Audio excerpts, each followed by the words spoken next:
तुम मुझे खून दो, मैं तुम्हें आजादी दूंगा। यह नारा देकर नेताजी सुभाष चंद्र बोस ने अंग्रेजों की नींव हिला दी थी। सुभाष चंद्र बोस ने ठान लिया था कि अंग्रेजों को भारत से बाहर खदेड़ना है और इसके लिए भारत से बाहर ही आजाद हिंद फौज बना डाली थी। अंग्रेजों के जुल्मकारी नीतियों ने उन्हें अंदर से इतना मजबूर कर दिया था कि उन्होंने अंग्रेजों के खिलाफ सशस्त्र विद्रोह छेड़ दिया। आजाद हिंद फौज से अंग्रेज इतना घबरा गए थे कि लगभग साल 1945 तक आते आते अंग्रेजों का शासन उखड़ सा गया था। इसी घबराहट में अंग्रेज नेताजी को रास्ते से हटाने की पूरी प्लानिंग कर चुके थे, मगर नेताजी विदेश जाकर वहां से भी अंग्रेजों के खिलाफ घटनाओं को अंजाम देते रहे। आखिरी दम तक नेताजी ने अंग्रेजों को चैन की सांस नहीं लेने दी। लेकिन आखिर में नेताजी के साथ क्या हुआ कि उनकी रहस्यमयी मौत हो गई। आखिर कैसे देश को आजाद कराने में अहम भूमिका निभाने वाले नेताजी अचानक से गायब हो गए। चलिए दोस्तों, आज की इस वीडियो में अंग्रेजी शासन को उखाड़ फेंकने वाले भारत के महान क्रांतिकारी नेताजी सुभाष चंद्र बोस के बारे में डिटेल से जानते हैं। तो दोस्तों, नेताजी सुभाष चंद्र बोस का जन्म 23 जनवरी 1897 को उड़ीसा के कटक में हुआ था। शुरुआत में नेताजी सुभाष चंद्र बोस गांधी जी के विचारधारा पर ही चलने वाले थे, मगर जब साल 1928 में कांग्रेस का वार्षिक अधिवेशन हुआ था, उस समय गांधी जी पूर्ण स्वराज से सहमत नहीं थे। वहीं सुभाष चंद्र बोस को पूर्ण स्वराज की मांग से पीछे हटना मंजूर नहीं था, मगर ब्रिटिश सरकार ये मांग मानने को तैयार नहीं थी। इसके बाद फिर साल 1930 में कांग्रेस अधिवेशन में यह तय किया गया कि 26 जनवरी को स्वतंत्रता दिवस के रूप में मनाएंगे। फिर इसके बाद 26 जनवरी 1931 को कोलकाता में राष्ट्रध्वज फहराकर सुभाष चंद्र बोस एक विशाल मोर्चे का नेतृत्व कर रहे थे। इसी दौरान ब्रिटिश पुलिस आ जाती है और सुभाष चंद्र बोस की जुलूस पर लाठी चार्ज कर देती है। इसके बाद सुभाष चंद्र बोस को ब्रिटिश पुलिस के द्वारा जेल में डाल दिया जाता है। जब सुभाष चंद्र बोस जेल में थे, तब गांधी जी ने अंग्रेजों से समझौता किया और सभी जेल में डाले गए क्रांतिकारियों को रिहा करवा दिया। मगर अंग्रेज सरकार ने भगत सिंह जैसे क्रांतिकारियों को रिहा करने से साफ मना कर दिया। यहाँ सुभाष चंद्र बोस चाहते थे कि इस मामले पर गांधी जी अंग्रेज सरकार से किया गया समझौता तोड़ दे। अंग्रेज सरकार अपने स्थान पर अड़ी रही और भगत सिंह, राजगुरु और सुखदेव को फांसी दे दी गई। गांधी जी द्वारा भगत सिंह को ना बचा पाने पर सुभाष चंद्र बोस गांधी जी और कांग्रेस से नाराज हो गए। दोस्तों, अंग्रेजों ने सुभाष चंद्र बोस को कई बार जेल में डाला था, मगर फिर भी वे अंग्रेजों के सामने डटे रहे और उन्हें जल्द ही एहसास हो गया था कि अहिंसा के रास्ते पर चलते हुए हमें आजादी नहीं मिलेगी। आजादी पाने के लिए कई सारी स्वतंत्रता सेनानियों की कुर्बानी भी देनी पड़ेगी। साल 1939 में कुछ कारणों की वजह से नेताजी ने कांग्रेस अध्यक्ष से इस्तीफा दे दिया और फिर 3 मई 1939 को सुभाष चंद्र बोस ने कांग्रेस के अंदर ही फॉरवर्ड ब्लॉक के नाम से अपनी पार्टी बना डाली और कुछ समय बाद सुभाष चंद्र बोस को कांग्रेस पार्टी से निकाल दिया गया और फिर बाद में फॉरवर्ड ब्लॉक अपने आप में एक स्वतंत्र पार्टी बन गई। द्वितीय विश्व युद्ध शुरू होने से पहले सुभाष चंद्र बोस की पार्टी ने अंग्रेजों के खिलाफ अपना अभियान तेज कर दिया। जगह जगह अंग्रेजों का विरोध होने लगा, जिससे अंग्रेजों को लगा कि यहाँ मामला गड़बड़ हो सकता है, जिस कारण सुभाष चंद्र बोस की पार्टी की मुख्य नेताओं को कैद कर लिया गया। द्वितीय विश्व युद्ध के दौरान नेताजी जेल में कैद रहना नहीं चाहते थे। अंग्रेजों को उन्हें रिहा करने पर मजबूर करने के लिए सुभाष चंद्र बोस ने जेल में आमरण अनशन शुरू कर दिया। हालात बिगड़ते देख अंग्रेज डर गए और सुभाष चंद्र बोस को रिहा कर दिया गया।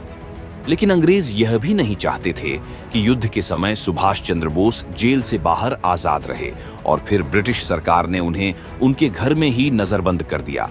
यहाँ भी वे अंग्रेजों के कैद में ज्यादा दिन तक नहीं रहे और जनवरी 1941 में सुभाष चंद्र बोस अंग्रेजों को चकमा देकर घर से भाग गए और अफगानिस्तान के रास्ते जर्मनी पहुंच गए, क्योंकि यहाँ पर रहना उनके लिए खतरों से खाली नहीं था, क्योंकि अंग्रेजों के नाक के नीचे वह बड़ी बड़ी घटनाओं को अंजाम दे रहे थे, जिस कारण से अंग्रेज उन्हें हटाने की पूरी तैयारी कर चुके थे।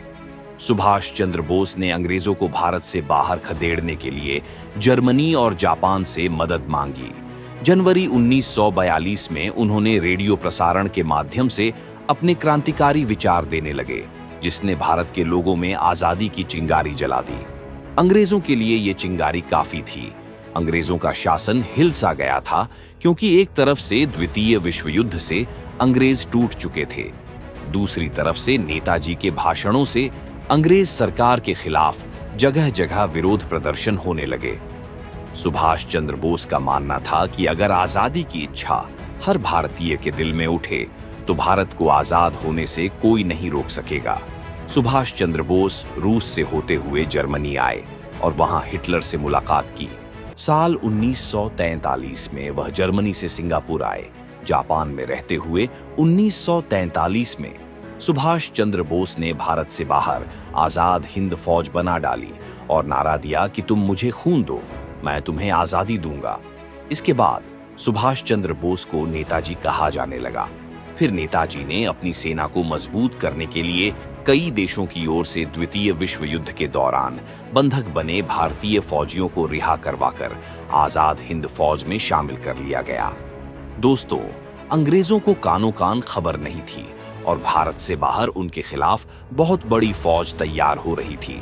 इस तरह देखते ही देखते आजाद हिंद फौज में 55,000 सैनिक हो गए थे। नेताजी सुभाष चंद्र बोस ने ठान लिया था कि अब की बार अंग्रेजों को भारत से सफाया करना है।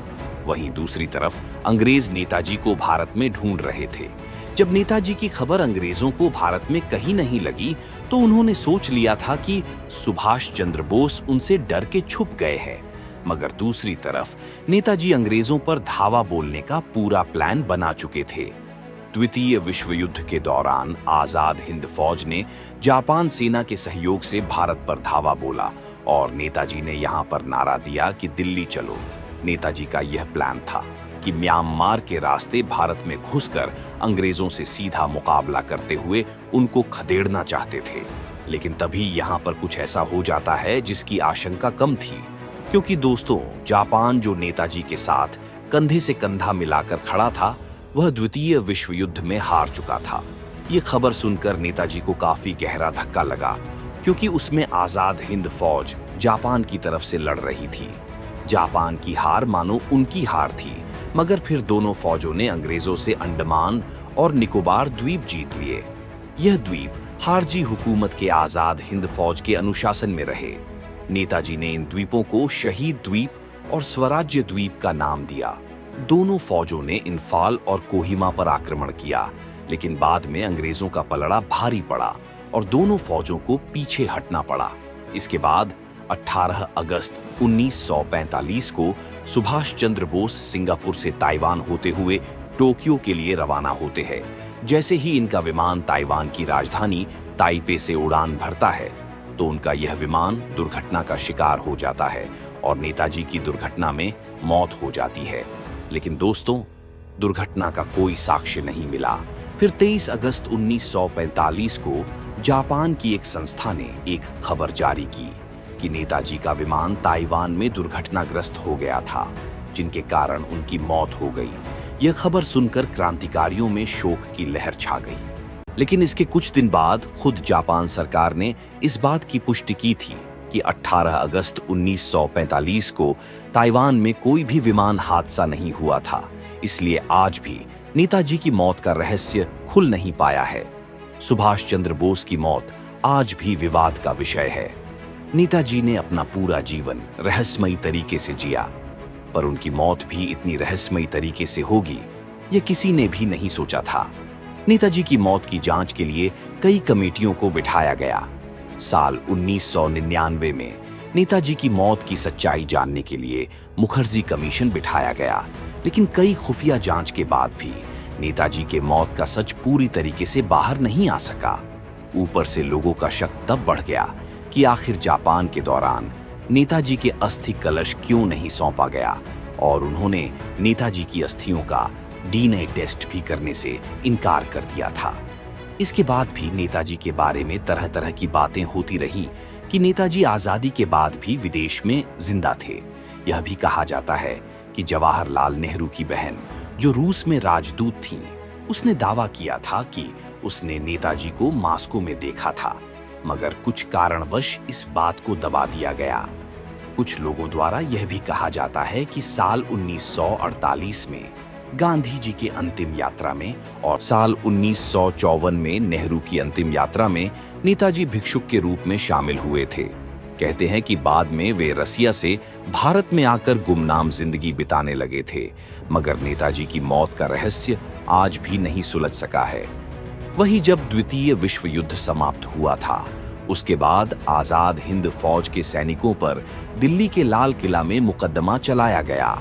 जब अंग्रेजों का इस हरकत का पता भारतीयों को लगा तो लोग भड़क गए और अंग्रेजी सेना में जो भारतीय सैनिक थे, उन्होंने भी बगावत करनी शुरू कर दी थी।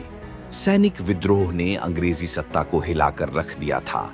इस तरह साल 1947 तक आते आते अंग्रेजों को यह एहसास हो गया था कि अब भारत में पांव जमाए रखना मुश्किल है, और फिर ऊपर से अंग्रेज द्वितीय विश्व युद्ध से टूट चुके थे और ऊपर से क्रांतिकारियों का विरोध बढ़ता जा रहा था। आखिर में उन्हें भारत को आजाद करना पड़ा। नेताजी की चिंगारी ने अंग्रेजों के लिए आग की लपट का काम किया, जिसके सामने अंग्रेजों का टिकना नामुमकिन हो गया था। उन्होंने जो आजादी की चिंगारी को लगाया था, इसके 2 साल बाद तो देश आजाद हो गया, मगर नेताजी इस दुनिया को रहस्यमयी तरीके से अलविदा कह गए। तो दोस्तों, भारत के इन वीर क्रांतिकारी सुभाष चंद्र बोस के बारे में आप क्या कहना चाहते हैं, हमें कमेंट के माध्यम से बताएं और कमेंट में जय हिंद जरूर लिखें। जय हिंद, जय भारत।